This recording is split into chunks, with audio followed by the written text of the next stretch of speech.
Bab ke-77, Sadako dan Sodako. Segala belut listrik kamu pikirin.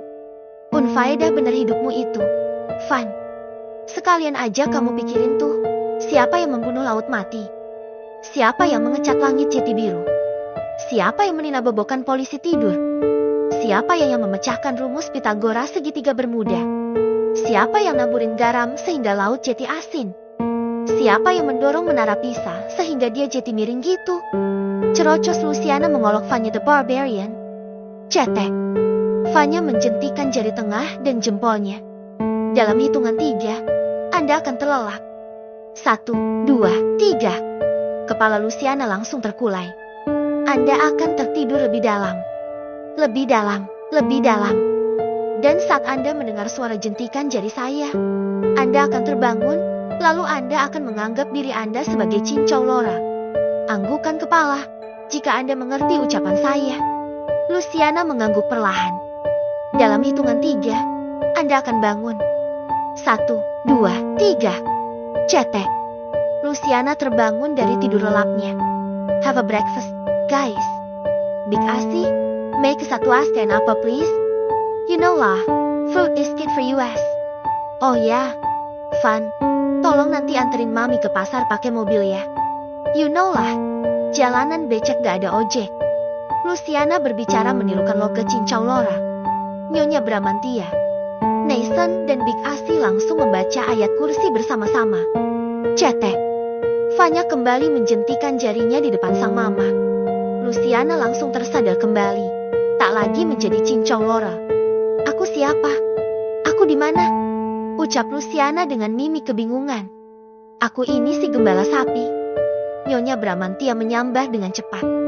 Aku ini binatang jalang, dari kumpulannya yang terbuang. Imbu Nathan, menirukan penggalan puisi Chairil Anwar. Aku adalah perpaduan antara Wewe Gombel dan Mimi Peri. Big Asi ikut menimpali. Vanya dan Luciana ngakak, lalu melakukan high five. Ih, berhasil. Berhasil. Teriak Vanya seperti orang gila. Pagi ini pahala kita banyak ya, Van. Karena berhasil membuat gembira para hadirin dan hadirat, jomblowan dan jomblowati. Nyonya Bramantia menggeleng-gelengkan kepalanya. Nat, lain kali kalau ada rukyah massal, daftarin tuh istri sama ibu mertuamu. Anak sama induk sama aja bengeknya. Mereka mana mempan di rukyah. Mah, entar yang ada perukyahnya malahan yang kesurupan. Saking banyaknya demit dan jin yang bersarang di tubuh mereka. Tukas Nathan sambil menatap mesra Vanya. Ya Allah Gusti, punya istri sebijik aja kelakuannya absurd benar. Moga-moga calon bayi kami gak kayak mamanya. Ya Allah, semoga normal-normal aja kelakuannya. Amin. Mari kita tutup acara sarapan bersama yang sangat mengharu biru ini dengan bacaan hamdalah. Dilanjut dengan bacaan Al-Fatihah 7 kali dan surah Yasin 11 kali. Kemudian dilanjutkan dengan tawaf mengelilingi kompleks 3 kali. Kelamaan, romlah, keburu maghrib kali kah? Tukas Luciana pada besannya itu. Pertama kali membuka matanya, Laura terperanjat bukan main. Begitu menyadari bahwa saat ini ia tengah berada di sebuah kamar yang asing, dan tak lagi berada di kamar Edward. Ia merasakan kepalanya masih sangat pusing. Ia juga mengalami disorientasi waktu, karena terlalu lama tidur. Halo, Mbak Laura. Sudah bangun rupanya. Seorang wanita muda dengan seragam putih menyapa Laura dengan ramah. Laura merasa semakin bingung. Perkenalkan, saya Suster Santi. Dalam beberapa minggu ke depan, saya akan menemani dan merawat Mbak Laura di sini hingga dokter menyatakan Anda sembuh. Kenapa saya ada di sini, Suster? Seseorang telah mengerahkan tim untuk menyelamatkan Anda dari rumah orang yang menawan Anda. Beliau juga telah menyiapkan rumah ini untuk rumah tinggal sementara untuk Anda, hingga Anda benar-benar sembuh. 3 hari sekali, dokter yang telah ditunjuk akan memeriksa luka-luka Anda, dan memberikan sejumlah obat yang Anda butuhkan. Anda tidak perlu merisaukan keselamatan adik Anda, karena penolong Anda telah mengutus 2 orang bodyguard yang akan mengawasi adik Anda selama 24 jam, hingga beberapa waktu ke depan. Laura tergugu. Air matanya menganak sungai, membasahi kedua pipinya. Alhamdulillah, alhamdulillah, alhamdulillah. Apakah saya boleh bertemu dengan orang yang menyelamatkan saya itu? Saya ingin berterima kasih pada beliau atas kebaikannya pada saya juga pada adik saya. Beliau tidak berada di sini, Mbak. Sejauh yang saya tahu, beliau berada di luar Pulau Jawa.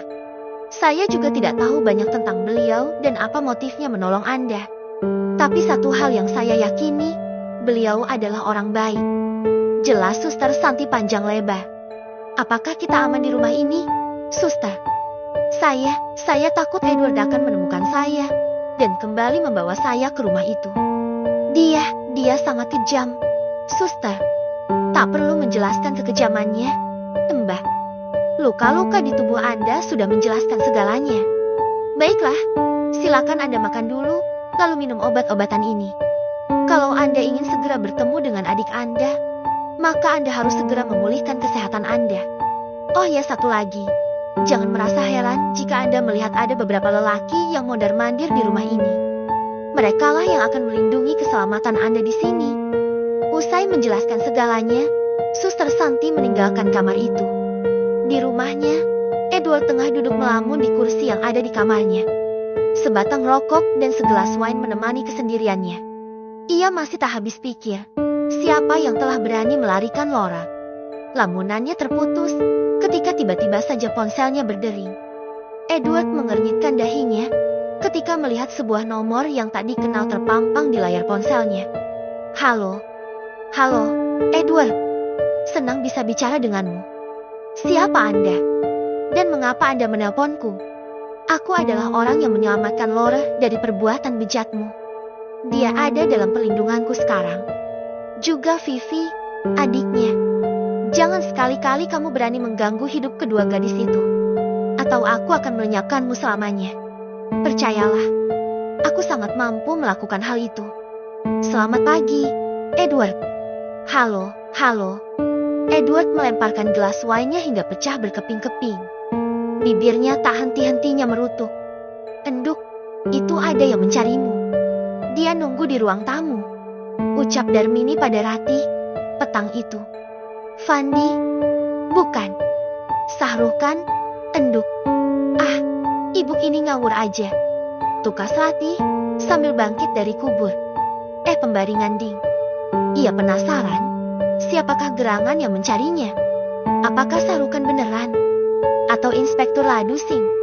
Hai, Tih. Sapa Lilo pada gadis itu. Ngapain kamu kesini? Mau melamar kamu lah. Masak melamar janda ayu di sebelah rumahmu itu. Nanti kamu nangis kejer 40 hari 40 malam. Ratih masih bergeming di tempatnya dengan wajah seangker batu nisan. Kemarin yang bilang masih mencintaiku itu siapa ya? Lilo mulai mancing-mancing. Tita atau Risma? Ya, Ratih semakin cemberut. Sementara Lilo hanya tersenyum geli melihat kekeras kepalaan gadis itu. Kenapa sih gak mau duduk? Kamu lagi amben apa gimana? Protes Lilo kemudian. Dengan bersungut-sungut, Ratih pun duduk di depan Lilo. Beberapa saat kemudian, kenapa ngelihatin terus? Lilo hanya diam saja. Kamu kesini mau ngajakin aku lomba menjadi patung emangnya? Tukas Ratih dengan sengit.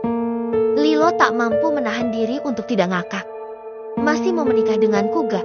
Tih, ucap Lilo setelah tawanya reda. Menikah beneran? Ya iyalah, masak manten-mantenan.